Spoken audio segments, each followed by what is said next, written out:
சரணம்.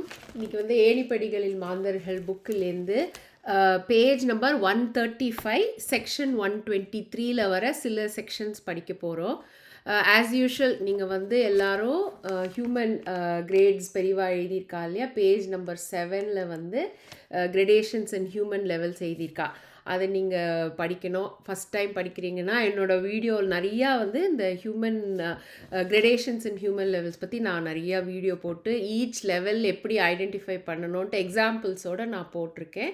ப்ளீஸ் அதை go through பண்ணில்னாக்க whatever I read you will be able to relate a lot better if you're listening to the video for the first time.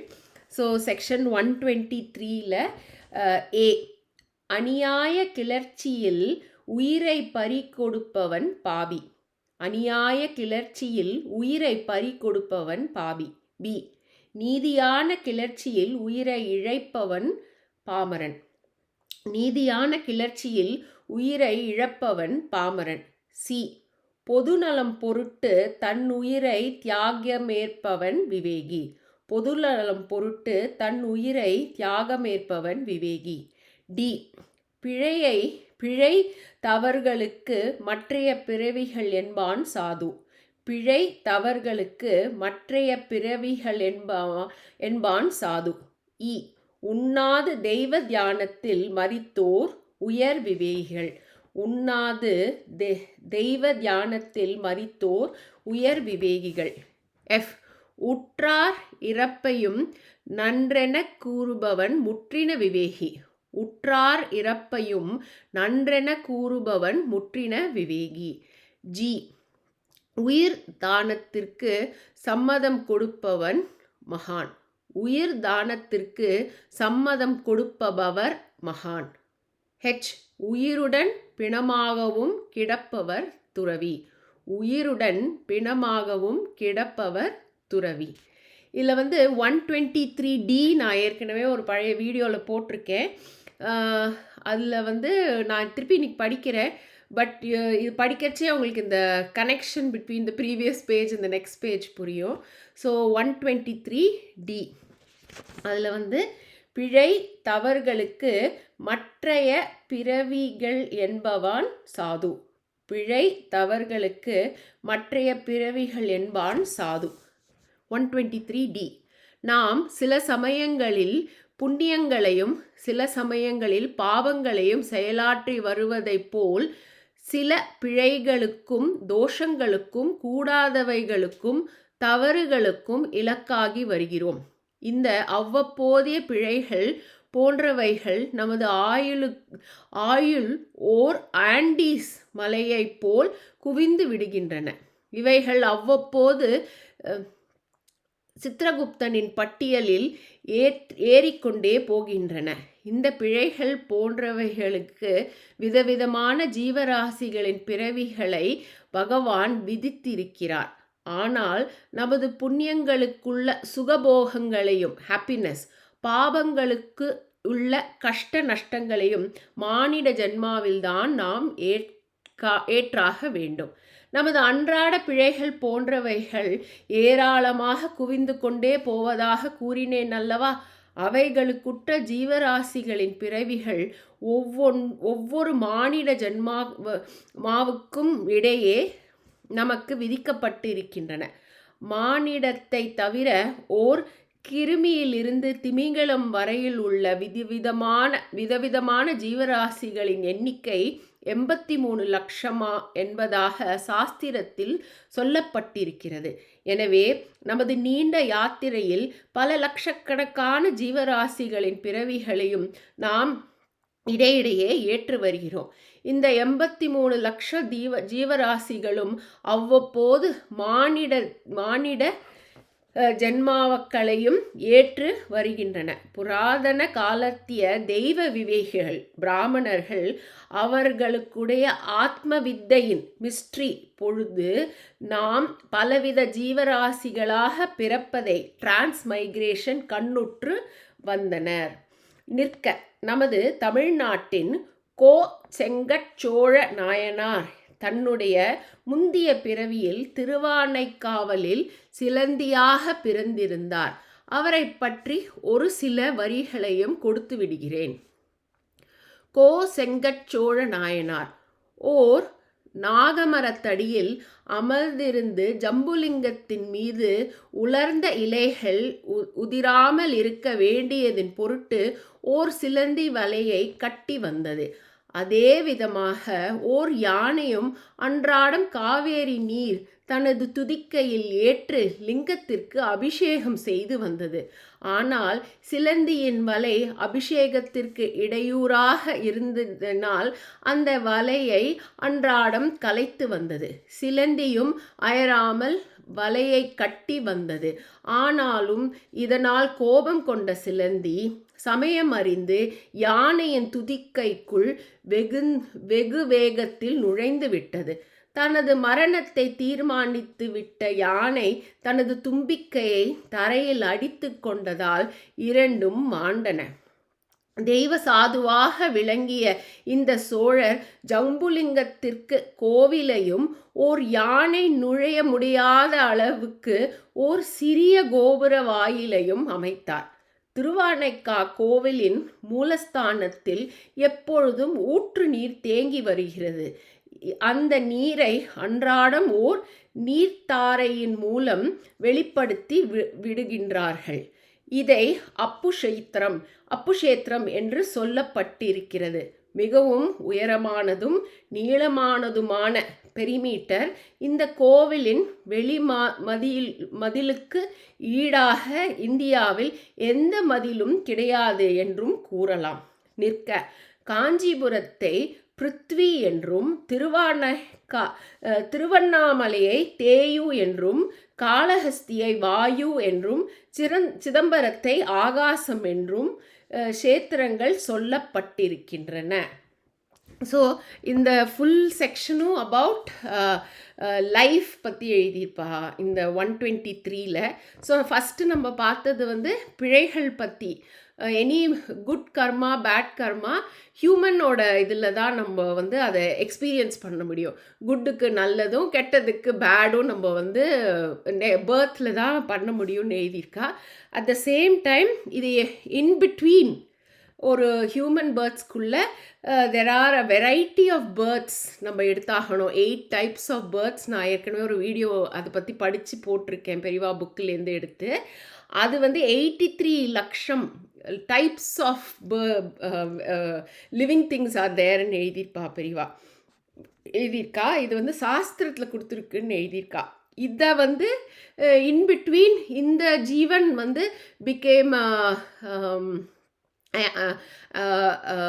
a spider, இந்த ஜீவன் became a bird, இந்த ஜீவன் became a human அப்படின்னு எப்படி யார் பார்க்குறானாக்க தெய்வ விவேகிகள், பெரிவா எழுதியிருக்கிற தெய்வ விவேகிகள் என்ற அந்த level வந்தவாளால் they basically are able to visually see that the movement of life is going from one form to anotherன்னு எழுதியிருக்கா.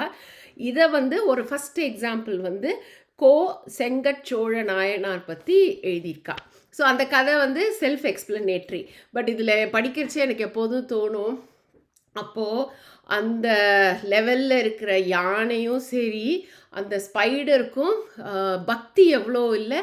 Despite not having the அறிவு, அவளோட soul was so evolved that even in a non human form எப்படி pray பண்ணி அந்த பக்தியை விடவே இல்லை, despite knowing that there is eminent danger. இல்லை of course அனிமல்ஸ்க்கும் இன்செக்ட்ஸ்க்கும் நம்மளை ஹியூமன் மாதிரி தன்னை பாதுகாத்துக்கணும் இன்னொருத்தரை படுத்தணும்லாம் கிடையாது.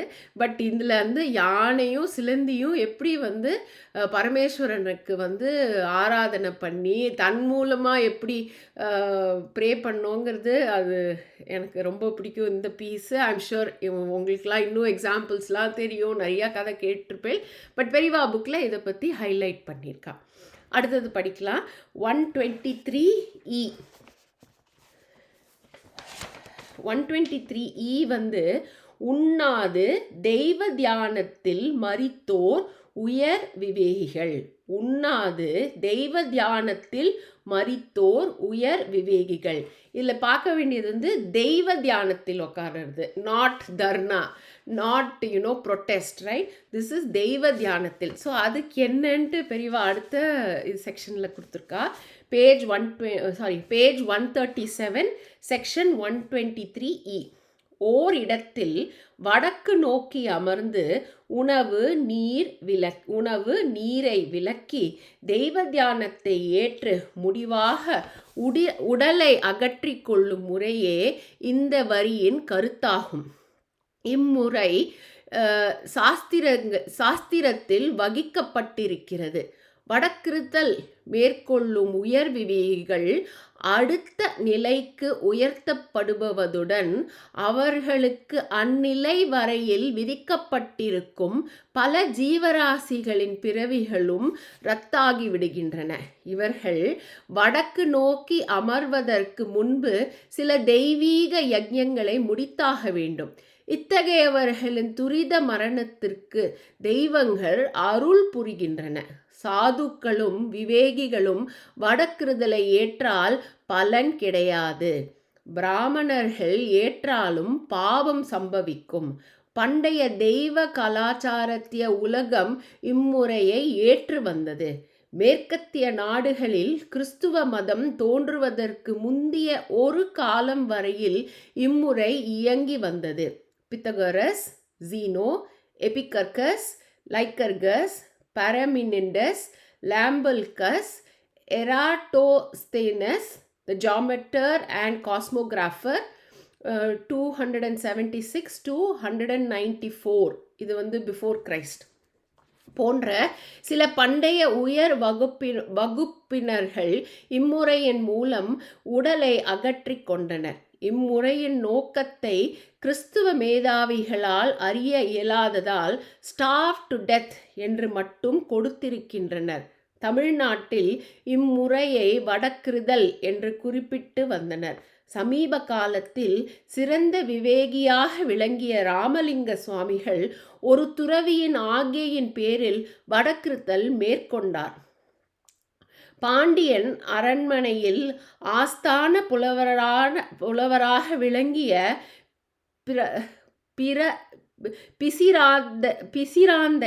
பிசிராந்தையார் என்ற அந்தணரும் உறையூரில் ஆட்சி புரிந்து வந்த கோப்பெருஞ்சோழனும் ஒருவரை ஒருவர் காண வேண்டும் என்ற ஆர்வத்தை பரஸ்பரம் ஏற்று வந்தனர். கடைசியாக சோழ மன்னர் வடக்கிருதல் ஏற்ப போவதை மன்னரின் தூதர்களின் மூலம் அறிந்து கொண்ட புலவர் உறையூருக்கு சென்று மன்னனுடன் தானும் வடக்கிருதலை மேற்கொண்டார். ஸோ இந்த வடக்கிருதல் வந்து ஒன்லி லெவல் போட்டிருப்பா பாருங்க. சாதுக்களும் விவேகிகளும் ஏற்கக்கூடாது. பாமரர்கள் ஏற்றால் பாவம் ஆயிடும். ஸோ எந்த லெவல் அலவுட்? ஒன்லி அபவ் விவேகி லெவல். உயர் விவேகிகள். ஸோ உயர் விவேகிகள்னாக்க நம்ம வந்து திருப்பி போய் பேஜ் நம்பர் 6 பார்த்தேன்னாக்க உயர் விவேகிகள்னாக்க சிறந்த விவேகி, முற்றின விவேகி, தெய்வ விவேகி, இவா 3 பேர் மட்டும்தான் இதை வந்து பண்ண முடியும். நோபடி லெஸர் தேன் விவேகிகள், உயர்ந்த விவேகிகள் மட்டும்தான் பண்ண முடியும். பாமரர்கள் பண்ணால் பாவம் ஆயிடும். அதே மாதிரி எப்படி வந்து இங்கிலீஷில் they just wrote it as starved to death. However, this was more followed with proper observance. அதுக்கு வேண்டுங்கிற சில நியமங்கள்லாம் முடிச்சுட்டு தான் people can observe வடக்கிருத்தல்னு எழுதியிருக்கா. இன்னொன்று வந்து வடக்கிருத்தல் இருந்தாக்க அந்த இன்பிட்வீன் ஹியூமன் பேர்த்ஸை வந்து கடந்துடலான்ட்டு எழுதியிருக்கா. அதுதான் அவளுக்கு ரத்தாகி விடும்னு எழுதியிருக்கா. So they basically will be born again as human being. இப்போது எனக்கே கேள்வி இருக்கும், எப்படி இவாளுக்கு தான் உயர் விவேகிகள் தெரியும், தான் எப்படி அந்த அந்த இதை ஃபாலோ பண்ணலான்னு தோணும்? இப்போது நீங்கள் வந்து பெரியவாளோட புக்கை படித்தாலும் சரி, இந்த ஹியூமன் கிரேடேஷன்ஸ் மட்டுமே திருப்பி படித்தாலும் சரி, ஒன்று என்ன புரியணும்னாக்க இவாளுக்கு வந்து அந்த லெவல்ஸ் ஏற ஏற அப் டு ஈவன் துறவி லெவல், ஞானி லெவலே அந்த தெய்வத்தோல் மேலே இருக்கிற பக்தி வந்து ரொம்ப ஸ்ட்ராங் ஆகிடும். So they basically will want to be always in union with the all god, right? So அதனால் அவளுக்கு ஆட்டோமேட்டிக்காக வேணுங்கிற அந்த உள்ளேந்து வர ஃபீலிங் வந்து ஜாஸ்தியாகிட்டே இருக்கும். That they will be willing to find out more and observe this வடக்கிருத்தல். அண்ட் தெய்வங்களும் சீக்கிரமாக அவளோட மரணத்துக்கு வகை கொடுத்துருவான்னு எழுதியிருப்பா. இத்தகையவர்களின் துரித மரணத்திற்கு தெய்வங்கள் அருள் புரிகிறார்கள்னு எழுதியிருக்கா. So it is not for average people, it is not for sadhu, it is not for anybody lesser than உயர் விவேகிகள். அவளுக்கே தெரிஞ்சிடும், அவளே பண்ணுவாள். ஸோ இதுலேருந்து என்ன தெரியுது? ராமலிங்க சுவாமிகள் வந்து எழுதியிருக்கா பாருங்க. அவர் வந்து யாரோ துறவி ராமலிங்க சுவாமிகள் ஒரு துறவி, அவர் வந்து ஆக்ஞையிட்டிருக்கார், நீ போய் வடக்கிருத்தல் இருன்ட்டு. ஸோ அவர் வந்து போய் இருந்திருக்காருன்னு பெரியவா இதில் எழுதியிருக்கா. So it's not for average people, it is for higher elevated human levels. சரி, அடுத்தது வந்து 123F படிக்கலாம். இதில் வந்து உற்றார் பேஜ் 136ல் 123F உற்றார் இறப்பை நன்றென கூறுபவன் முற்றின விவேகி. உற்றார் இறப்பையும் நன்றென கூறுபவன் முற்றின விவேகி. பேஜ் 138ல் இருக்குது. மனித யாத்திரையில் நாம் முன்னேற வேண்டியதின் பொருட்டு பகவான் நமக்கு 6 அறிவுகளை அளித்திருக்கிறார். இந்த அறிவுகளை புத்தியாக உயர்த்தி முடிவாக பாசங்களை அகற்றும் வேதாந்த பக்குவங்களால் முன்னேற வேண்டும் என்பதே இந்த வரியின் பொருளாகும். மாயா உலகில் உழன்று கொண்டிருக்கும் நாமோ பாசங்களை விளக்க முடியாமல் இருப்பதோடல்லால் அவைகளை மேலும் பலப்படுத்த அறிவை பயன்படுத்தி வருகிறோம். தவிர உற்றார் அந்நியர் என்ற பாகுபாட்டை ஏற்கும் வரையில் ஒருவன் வேதாந்த அரிச்சுவடியில் முன்னேற முடியாது. ஆஸ்திரேலியாவில் யாரோ ஒருவன் இறந்து விட்டதாக நாம் கேள்விப்பட்டால் எந்தவிதமான உணர்ச்சியை ஏற்போமோ அத்தகைய உணர்ச்சியை தான் ஓர் முற்றின விவேகி தனது குடும்பத்தில் ஒருவர் இறந்தாலும் ஏற்பவனாவான். இத்தகைய பல வேதாந்த உண்மைகளை நமக்கு ஒருவர் போதித்தாலும் அவைகளை சற்றேனும் நம்மால் ஏற்றுக்கொள்ள முடிவதில்லை. ஸோ இதில் என்ன எழுதியிருக்கா? நமக்கு 6 அறிவு ப்ரேயர் எல்லாம் ஓகே இல்லை, அதனால தான் நம்மளால் சென்சிட்டிவாக இருக்க முடியும், ப்ரே பண்ண முடியும். அதெல்லாம் நம்ம எப்போதும் 6th சென்ஸை பற்றி சொல்லின்னு இருக்கோம். பட் பெரியவா என்ன எழுதியிருக்கா? இந்த அறிவு புத்தியாக மறையும். புத்திங்கிறது தான் குட் இல்லை, புத்தி வந்து நல்லா வளர்ந்து வந்து அது வந்து பாசங்களை அகற்ற ஹெல்ப் பண்ணணுன்ட்டு. அஃப்கோர்ஸ் நம்மலாம் பாமரர்கள் அந்த அளவுலாம் பிரெயின் இல்லை. இன்ஃபேக்ட் நம்ம ஒரு இடத்துக்கு போனால் அங்கே யாரையாவது பார்த்து ஃப்ரெண்ட் ஆகிட்டோன்னா அவளோடைய அட்டாச்மெண்ட்லாம் நமக்கு வந்துடுது. Forget our blood, forget our relatives or extended relatives இல்லையா? பாசங்கிறது part of how human being is built. However அந்த லெவல் வந்து அந்த பாசங்களை அகற்றினாதான் இந்த வேதாந்த நூல்கள்லாம் நமக்கு யூஸ்ஃபுல்லாக இருக்கும். அப்போ தான் நமக்கு வந்து உயர்ந்த லெவல் ரீச் பண்ண முடியும்னு எழுதியிருக்கா. அது வந்து ஒரு சிம்பிள் எக்ஸாம்பிள் கொடுக்குறா. எப்படி ஆஸ்திரேலியாவில் யாராவது நியூஸில் படிக்கச்சே சம்படி பாஸ்ட் அவேன்னு நம்ம படித்தோன்னாக்க there won't be any feeling. அந்த மாதிரி க்ளோசஸ்ட் ரிலேட்டிவ்ஸ் போனால் கூட நம்ம அப்படி தான் இருக்கணும்ன்ட்டு. அந்த அளவு நான் இல்லை, அந்த அளவுலாம் இருந்திருந்தா வேறு லெவலில் இருப்போம். But these are all what பெரியவா has written to identify the levels. So அதுவுமே பெரியவா எழுதியிருக்கா. முற்றின விவேகி அப்படின்னு எழுதியிருக்கா. ஸோ நீங்கள் வந்து முற்றின விவேகி பற்றி பேஜ் நம்பர் 6ல் போய் படிச்சேன்னாக்க முற்றின விவேகி அல்லது உலகத்தை துறந்த துறவி. So they have literally given up the worldly நீட்ஸ்ன்னு எழுதியிருப்பா. ஸோ அந்த லெவலில் தான் you will be able to identify. இந்த முற்றின விவேகி எக்ஸாம்பிள் தான் இவர் சாக்ரட்டிஸ் இல்லையா? ஸோ அதான் ஒரு எக்ஸாம்பிள். சரியா? அடுத்தது வந்து பேஜ் திருப்பி பேஜ்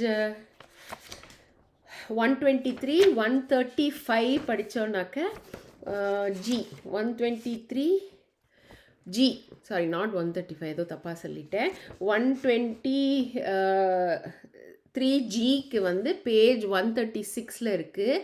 உயர் தானத்திற்கு சம்மதம் கொடுப்பவர் மகான். உயிர் தானத்திற்கு சம்மதம் கொடுப்பவர் மகான். ஓர் மகானை எவனாவது உயர் தியானம் கேட்டாலும் அவர் மறுக்க மாட்டார். ஆனால் அவருடைய உயிரை அவனால் பறிக்க முடியாது. அதாவது பகவான் ஓர் மகானை எப்பொழுதும் காத்து கொண்டே இருப்பார்.